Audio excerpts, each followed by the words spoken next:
उत्तर प्रदेश सरकार के नगर विकास विभाग के प्रमुख सचिव अमृत जी, जनपद मेरठ के जिलाधिकारी विजय जी, मंच पर आसीन हमारे साथी प्रबुद्धजन, अधिकारीगण, आज के इस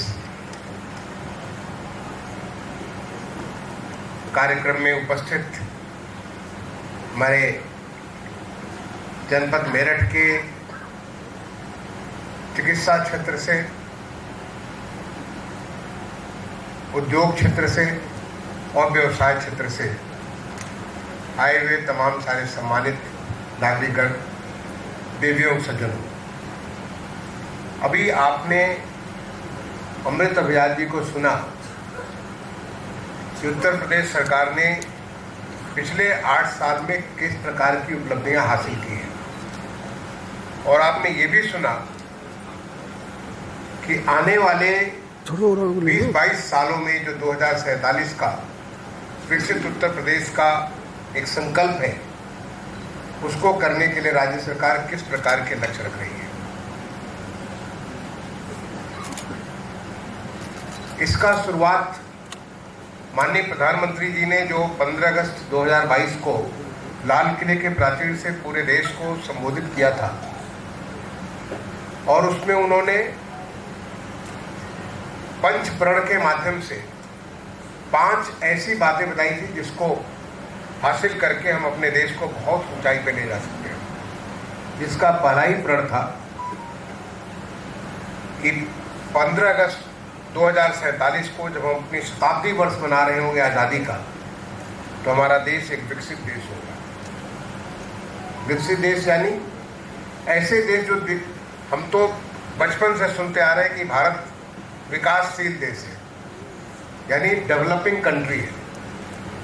पहले बार किसी ने इस प्रकार की एक हिम्मत की, हमारे माननीय प्रधानमंत्री जी ने बहुत बड़ा विजन लेकर के कि हम अगले 25 सालों में, जो हमारी आज़ादी के बाद के इतिहास का स्वर्णिम काल है, the golden period of Indian history after independence, उसमें देश को विकसित राष्ट्र बनाएंगे।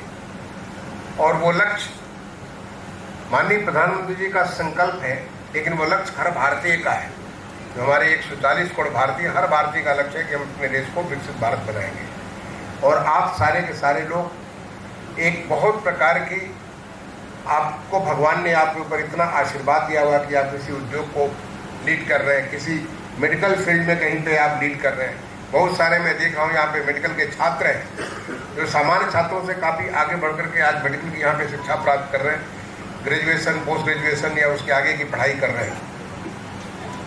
या जो मैन्युफैक्चरिंग में, तमाम किस्म के मैन्युफैक्चरिंग में, व्यवसाय में लगे हुए, तो आप सारे के सारे आप अपने आप, भगवान ने आप पर बड़ी कृपा की है, तो आपको तो उस लक्ष्य से और ज़्यादा जुड़ जाना चाहिए। ये हम विकसित भारत बनाएंगे 15 अगस्त 2047 के पहले। और उस विकसित भारत के लक्ष्य को पूरा करने के लिए, क्योंकि भारत पूरा इतना बड़ा देश है, उस देश का जो सबसे बड़ा प्रांत है, सबसे बड़ा सूबा है, उत्तर प्रदेश है। माननीय मुख्यमंत्री जी ने लक्ष्य लिया कि हम उत्तर प्रदेश को 15 अगस्त 2047 के पहले विकसित उत्तर प्रदेश बनाएंगे, एक समर्थ, सक्षम और स्वस्थ उत्तर प्रदेश बनाएंगे। उसके लिए उत्तर प्रदेश के विधानमंडल ने लगातार 24 घंटे से ज़्यादा काफ़ी विषयों पे चर्चा आपने टीवी पे देखी होगी, या अखबारों में, या डिजिटल मीडिया के माध्यम से आपने उसके बारे में सुना होगा, पढ़ा होगा, देखा होगा। अब उसी की चर्चा को हर जिले में पहुंचाने का कार्य, जैसे कि आज सुबह हम लोगों की बहुत सारे लोगों से वार्ता हुई, और आज ये दूसरी वार्ता है, कल भी इस प्रकार की 2 वार्ता होगी। तो सबसे पहले तो हमें समझना कि विकसित उत्तर प्रदेश है क्या, इसका क्या मतलब, या विकसित भारत का क्या मतलब समझते हैं आप। हमें तो ये मालूम है कि विकसित भारत ऐसा कुछ, एक ऐसी यात्रा है जिसको बाद आपको क्या मिलने वाला है, ये हमको समझना चाहिए। अगर हम इस बात को, लक्ष्य हमारा स्पष्ट हो, जैसे कि यहाँ पे जो तमाम सारे बच्चे पढ़े, उन्हें मालूम है कि फला कोर्स को पूरा करने के बाद आपको क्या मिलने वाला है, या जब आप 5 साल का पूरा जो MBBS करोगे तो आपको क्या हासिल होने वाला है, आप मास्टर्स करोगे तो क्या हासिल होने वाला है। आपका लक्ष्य अगर स्पष्ट हो तो फिर उसको पूरा करना भी उतना आसान हो जाता है। ये हमारे लिए बड़ा स्पष्टता होनी चाहिए। आप इनकम टैक्स के बारे में देखो, इनकम टैक्स में कितना सहूलियत आपको हो गया। अभी आपको जीएसटी में इतनी सारी छूटें दी गई हैं, जबकि हमारी अर्थव्यवस्था में अगर ये स्ट्रांग अर्थव्यवस्था का ही ये पैमाना है कि देश में इतनी सारी जीएसटी में छूट, जिससे आम आदमी की जिंदगी में या हर प्रकार हर वर्ग के लिए, चाहे वो मेडिकल का वर्ग हो, चाहे व्यापारी वर्ग हो, चाहे व्यवसायी मैन्युफैक्चर हो, हर वर्ग के लिए इतनी ज्यादा छूट जीएसटी मिली है। वो सब बताती है कि आज हमारा देश कितना हमारे स्ट्रांग बेस हो चुका है और अब हम आगे को फ्लाई करने के लिए रेडी हैं, तैयार हैं। और वो करेंगे कैसे? वो करेंगे हम सारे के सारे लोग मिलकर के करेंगे। हमें हर चीज में वर्ल्ड लीडर बनना है। आपने देखा अभी ऑपरेशन सिंदूर हुआ, किस प्रकार से 4 दिन में इतनी बड़ी समर को 4 दिन के भीतर जीत लिया भारत ने। क्यों? क्योंकि वो हमारे देश में मेक इन इंडिया और मेक फॉर द वर्ल्ड, जो जिस प्रकार की ताकत हमारे इतने सारी युवा शक्ति यहाँ पे है। आज हमारा देश जो है स्टार्टअप के बारे में, और हमारा देश में कहता हूँ तो मैं प्रदेश को भी काउंट करता हूँ, प्रदेश भी इतना ज्यादा स्टार्टअप के बारे में, हमने उत्तर प्रदेश के मुख्य सचिव के रूप में स्टार्टअप की नई पॉलिसी लाई। तमाम किस्म के इसको हम लोगों को इंसेंटिव देते हैं कि कैसे हम स्टार्टअप को यहाँ पे उत्तर प्रदेश में स्ट्रांग बना सकते हैं, कैसे हम इनोवेशन को प्रमोट कर सकते हैं, कैसे हम हमारे युवाओं में जो इस प्रकार की क्रिएटिविटी है, जो उनकी रचनात्मकता है, उसका लाभ लेकर के लोगों की जिंदगी को सुधार सकते हैं। जो हम किसी विकसित देश के बारे में आप बात करते हो, चाहे अमेरिका के बारे में बात करो, जर्मनी की बात करो, जापान की बात करो, साउथ कोरिया की बात करो, सिंगापुर की बात करो, आप कहीं आप जाते हो तो वहाँ पे कैसे पहचानते हो कि वो और जो विकासशील देश हैं या अविकसित देश हैं, उनसे क्या फर्क है? उनमें जो सबसे पहला फर्क नजर आता है, वो इंफ्रास्ट्रक्चर के बारे में। आप जाकर के देखें वहाँ पे शहर में या कहीं से एक जगह से दूसरी जगह जाए तो वहाँ पे रोड कैसा इंफ्रास्ट्रक्चर है, रेल का कैसा इंफ्रास्ट्रक्चर है, एयर का कैसा इंफ्रास्ट्रक्चर है, वाटरवेज का कैसा इंफ्रास्ट्रक्चर है, मेट्रो रेल सिस्टम का कैसा इंफ्रास्ट्रक्चर है। ये जो तमाम सारे इंफ्रास्ट्रक्चर एक विकसित देश और एक विकासशील देश के बीच में फर्क लाते हैं, अविकसित देश के बीच में फर्क लाते हैं। अच्छी बात यह है कि पिछले कुछ 11 सालों में 2014 से जिस प्रकार से हमारे देश में इतना तेजी से इंफ्रास्ट्रक्चर का विकास हुआ है, आप सोच नहीं सकते थे कि इतने सारे हवाई अड्डे बन जाएंगे। आज एक चप्पल पे चलने वाला आदमी भी हवाई जहाज से चलना चालू करेगा, ये सोच नहीं सकते थे। आप मेरठ से दिल्ली आने के लिए कम से कम 4 घंटे लगते थे, अब आप एक्सप्रेस वे बन जाने से देखिए कि Meerut 4 express way, 2 express way तो आपकी दिल्ली से मेरठ 14 लेन की एक्सप्रेस वे तो ऑलरेडी बन गई है। आपका एक्सप्रेस वे जो यहाँ पे देहरादून की एक्सप्रेस वे बन रही है, पलवल की जो आपका ईस्टर्न पेरिफेरल वे बन रही है, ऐसे तमाम सारे एक्सप्रेस वे के माध्यम से मेरठ जुड़ रहा है। RRTS रीजनल रैपिड ट्रांसपोर्ट, यहाँ से दिल्ली से मेरठ पहुंचने के लिए मुश्किल से 50 मिनट में 16 स्टेशनों पे रुकते हुए आप दिल्ली तक पहुंच सकते हैं, जिसका 55 किलोमीटर ऑलरेडी चालू हो चुका है, बाकी बचा हुआ अगले 5-6 महीने के भीतर चालू हो जाएगा। मेरठ में आपका खुद का मेट्रो चलेगा, दुनिया का पहला ऐसा RRTS होगा, रीजनल रैपिड ट्रांसपोर्ट होगा, जिसमें RRTS भी होगा और साथ में मेट्रो भी होगा। ये आपके लिए, मेरठ के लिए बहुत बड़ी उपलब्धि होगी। तो ये आपका जहां तक इसका इंफ्रास्ट्रक्चर सवाल है, ऑलरेडी बहुत कुछ है, लेकिन ये तो आगाज है। पिछले 11 साल में, आने वाले 22 साल में और कितना इंफ्रास्ट्रक्चर में परिवर्तन होगा आप सोच सकते हो। जैसे कि अभी अमृता विदात ने आपको बात की जेवर एयरपोर्ट के लिए, वो पूरे एशिया का सबसे बड़ा एयरपोर्ट बनने जा रहा है। इतना बड़ा एयरपोर्ट बनेगा जो कि यहाँ से चारों तरफ से पूरे एरिया को कनेक्ट कर देगा। तो ये हमारा इंफ्रास्ट्रक्चर में जिस प्रकार से, जिस तेजी के साथ विकास हुआ है, वो हमको बताए डिस्टिंग्विश करेगा between developing and develop nation के तौर पे। दूसरा जो सबसे बड़ी चीज है वो अर्थव्यवस्था, आर्थिक विकास। आप सोचिए कि हमारे देश का जो अर्थतंत्र था, हमारी जीडीपी जो थी, जो हमारी अर्थव्यवस्था थी, वो दुनिया की 5 फ्रेजाइल अर्थव्यवस्थाओं में एक हुआ करती थी। आज से ज्यादा नहीं, 11 साल पहले उसके ऊपर किसी को विश्वास नहीं था, दुनिया की बड़ी बड़ी वित्तीय संस्थाओं को विश्वास नहीं था, और आज हम दुनिया की 4थी बड़ी अर्थव्यवस्था बन चुके हैं। आने वाले 2 साल में दुनिया की 3री बड़ी अर्थव्यवस्था बन जाएगी। हमारी जो $4 ट्रिलियन इकोनॉमी से ऊपर के हम हो चुके हैं। आने वाले समय में $5 ट्रिलियन बनेंगे, $10 ट्रिलियन बनेंगे, और 2047 तक ये हमारी लगभग 35 से 40 ट्रिलियन डॉलर की इकोनॉमी भारत की हो जाएगी। आज भारत का हमारा जो है एवरेज पर कैपिटा इनकम है करीब $2700-2800 पर कैपिटा इनकम है। ये बढ़कर के 2800, 28,000, 29,000 पर कैपिटा इनकम हो जाएगा। उत्तर प्रदेश का पर कैपिटा करीब $1,500 का है, वो बढ़कर के 20,000 पर कैपिटा हो जाएगा। आप सोचिए कि जब आपके हाथ में आय जो है 10 गुना बढ़ जाएगी तो कितनी सारे लोगों की खुशहाली हो जाएगी, चाहे वो उसके बच्चे के स्वास्थ्य के बारे में हो, आपके परिवार के शिक्षा के बारे में हो, आपकी अन्य सुख सुविधाओं के बारे में, कितना ज़्यादा फर्क पड़ जाएगा। और ऐसा नहीं, ये सारा होने जा रहा है, ये हो रहा है। इसके बारे में ऑलरेडी अगर आप पिछले 10-11 साल का आप देखें जैसे व्यवस्था हो रही है, उस प्रकार का परिवर्तन आपका हो रहा है और आने वाले समय में होने जा रहा है। उसका लाभ किसको मिलेगा?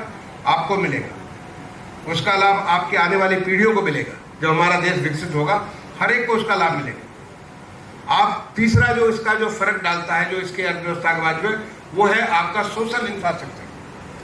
सोशल इंफ्रास्ट्रक्चर में अभी आपको बता रहे थे कि यहाँ पे कितनी ज़्यादा एजुकेशन और टेक्निकल एजुकेशन के बारे में किस प्रकार से उत्तर प्रदेश का विकास हुआ, पूरे देश का किस प्रकार से विकास हुआ, कितनी सारे नए विश्वविद्यालय खुल गए। मेरे मुख्य सचिव रहने के कार्यकाल में 43 नए निजी विश्वविद्यालयों की स्वीकृति हमने जारी कराई, 12 को चालू भी करा दिया 2.5 साल के भीतर। तो इतने सारे नए विश्वविद्यालय, 65 आपके मेडिकल कॉलेजेस, 65 जिलों में मेडिकल कॉलेजेस बनकर और बाकी में भी बन रहे हैं।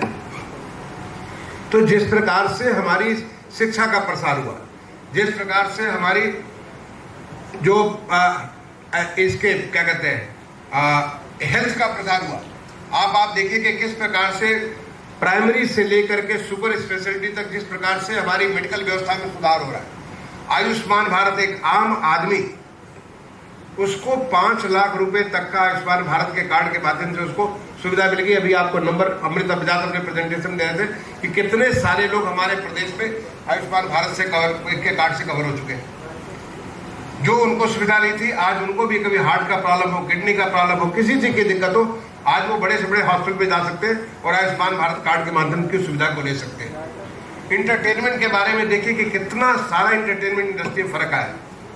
तो हमारी जो हमारी सोशल व्यवस्था है, वो सोशल व्यवस्था में भी बहुत ज़्यादा परिवर्तन होगा और ये आने वाले 22 साल में अपने आप को आगे बढ़ाकर देखिए कितना परिवर्तन होने जा रहा है।